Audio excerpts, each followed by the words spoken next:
దీంట్లో అంబటి రాంబాబుకి ఏ ప్రివిలేజెస్ ఉంటాయి, normal people కూడా అవే ఉంటాయి.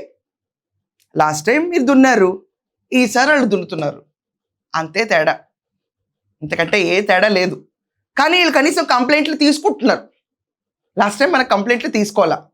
ప్రభుత్వాలు మారాయి కానీ మీ ఆలోచనే మారలేదు. అంబటి రాజశేఖర్ రెడ్డితో నడిచినా, జమోరోతే నడిచినా, ఆఖరికి ఎవరితో కూర్చుని ఫోన్ చేసినా మేము ఓటు వేయకపోతే నువ్వు గెలవు. నీ బిహేవియర్ వల్లే నీకు ఓట్లు పడలా. లాస్ట్ టైం అమరావతిని పక్కన పెట్టి 3 రాజధానులు అంటే మళ్ళీ ఓట్లు పడలా. దాని గురించి వెళ్ళి పోరాడు ముందు. అన్యాయంగా రైతులు ఈడ్చి పడేసినందుకు ఓట్లు పడలా.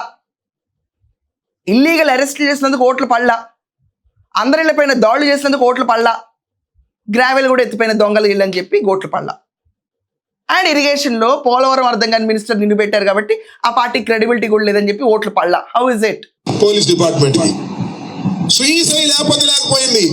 అంబటి రాంబాబు గారు చెప్పింది తప్పు, మేము చెయ్యలేదని ఒక్క అధికారి చెప్పాడా? చెప్పలా. అంటే ఒప్పుకున్నారు.